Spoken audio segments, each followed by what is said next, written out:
आज हम कक्षा 11वीं विषय गणित समुच्चय के चैप्टर में एक की 4 प्रश्नावली में चौथे नंबर के प्रश्न को ध्यान से समझने का प्रयास करेंगे। क्या ये देखिए, यदि ए समुच्चय में अवयव है 1 2 3 4, बी समुच्चय में अवयव है 3 4 5 6, सी समुच्चय में अवयव है 5 6 7 8, डी समुच्चय में अवयव है 7 8 9 10, तो निम्न को ज्ञात करना है। किसको? ए संग बी संग सी, या हम इसको कह सकते हैं A union B union C. दूसरा ज्ञात करना है A union B union D.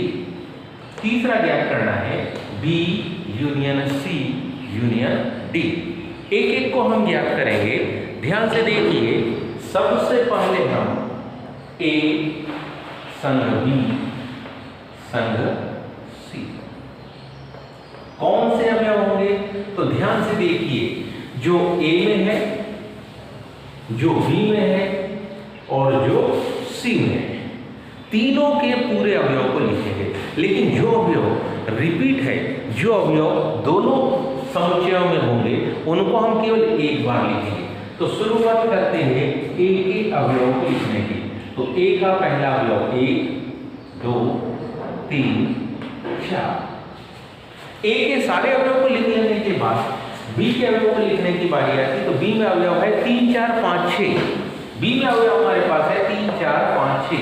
और ध्यान दीजिए, ए में भी अवयव थे 3 और 4 जो लिख चुके हैं।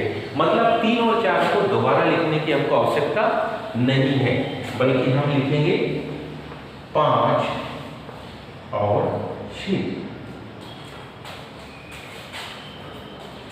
क्योंकि सी भी ज्ञात करें। तो ए यूनियन बी के बाद जो सी समुच्चय में अवयव है, उन्हें ध्यान से देखिए तो हम पाते हैं कि इसमें अवयव है 5 6 7 8। बी में 5 और 6 आ चुके थे। इसका मतलब है इन 5 और 6 को दोबारा रिपीट करने की आवश्यकता नहीं।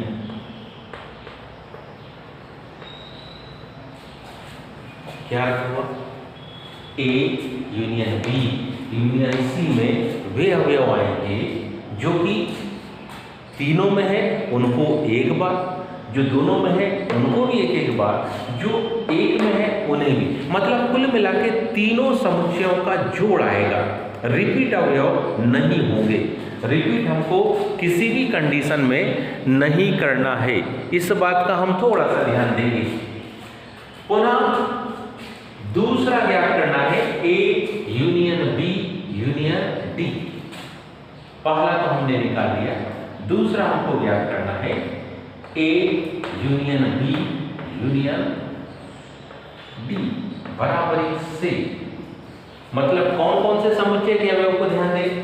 ए समुच्चय के अवयव, बी समुच्चय के अवयव और डी समुच्चय के अवयव। यहां पर सी समुच्चय के अवयव को ध्यान देने की आवश्यकता नहीं। तो ए समुच्चय में अवयव है 1 2 3 4। पुनः बी समुच्चय में 3 और 4 है। यहां हम उसको रिपीट नहीं करेंगे, बल्कि अगला अवयव लिखेंगे 5 और 6। डी समुच्चय में अवयव है 7 8 9 10, जो कि ना तो ए में थे और ना ही बी में। मतलब ये अवयव 7 8 9 10।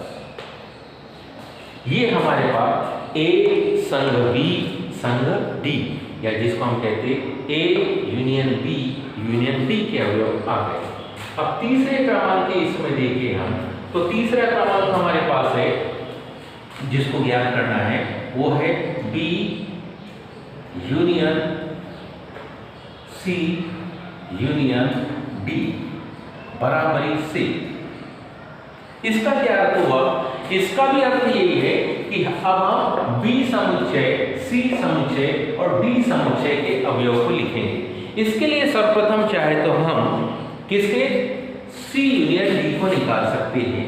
पहले हम सी यूनियन डी के अवयव को निकाल ले, या इकट्ठा भी निकाल सकते हैं। इससे ज्यादा कोई विशेष अंतर नहीं पड़ेगा।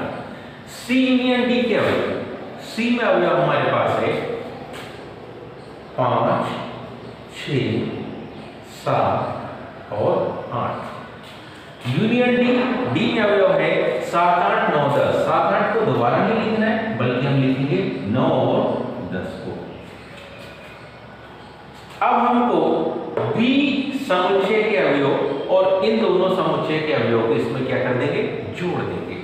तो अब आपके पास में जाएगा B union C union D.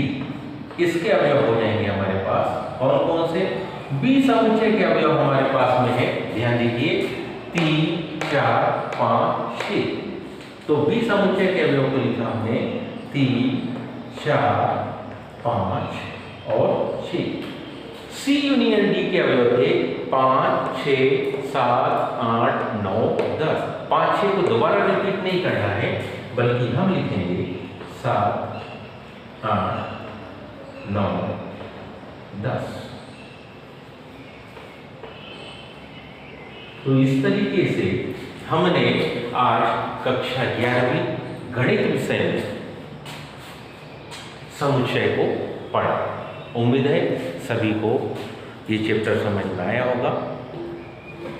मैं आशा करता हूँ आप इस चैनल को सब्सक्राइब और लाइक जरूर करेंगे। धन्यवाद। आगे कल पढ़ें।